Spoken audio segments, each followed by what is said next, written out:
రాఖీ పండుగ అంటే అన్నచెల్లెలు బంధం అనుకుంటున్నారా? అయితే మీరు పప్పులో కాలేసినట్టే.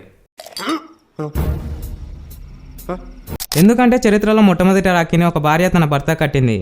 నమ్మలేకపోతున్నారా? చెప్పు. అయితే ఈ వీడియో చాలా ఇంట్రెస్టింగ్ ఉండబోతుంది. వీడియోని ఇప్పుడే ఒక లైక్ చేసి ఛానల్ని సబ్స్క్రైబ్ చేసుకోండి. భవిష్య పురాణం ప్రకారం రాక్షసులతో యుద్ధం జరుగుతున్నప్పుడు ఇంద్రుడు ఓడిపోయే పరిస్థితి ఉండేది. అప్పుడు ఆయన భార్య శాచీదేవి ఒక పవిత్రమైన దారాన్ని ఇంద్రుడి మణికట్టు కట్టింది. అదే ఆయుధమై ఇంద్రుడికి విజయాన్ని అందించిందని చెప్తారు. మరి అన్నాచెల్లెల బంధంగా ఎలా మారింది బ్రో?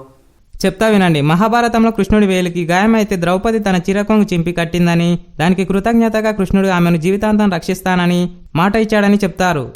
మరో కథలో లక్ష్మీదేవి పాతాళంలో ఉన్న విష్ణుమూర్తిని వైకుంఠానికి తీసుకురావడానికి బలిచక్రవర్తికి రాఖీ కట్టి తన సోదరుడిగా మార్చుకుందని చెప్తారు.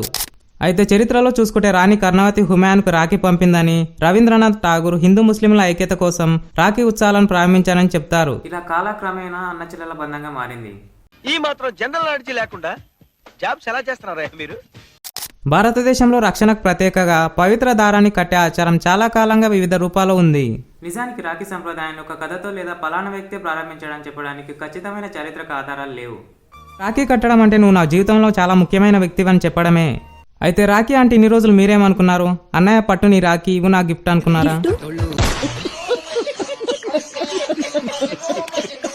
మీరు దేనైనా నమ్మే ముందు దాని వెనుక చరిత్ర ఏంటో తెలుసుకుంటే మీకు కూడా చాలా ఇంట్రెస్టింగ్గా అండ్ నిజమేంటో తెలుస్తుంది. సో అన్న మీద ప్రేమ ఉన్న ప్రతి ఒక్కరు నా ఛానల్ ఇప్పుడే సబ్స్క్రైబ్ చేసుకోండి. మరి సరదా కనుకున్నావా?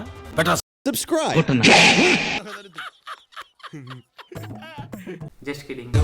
మీ అందరికీ హ్యాపీ రక్షాబంధన్.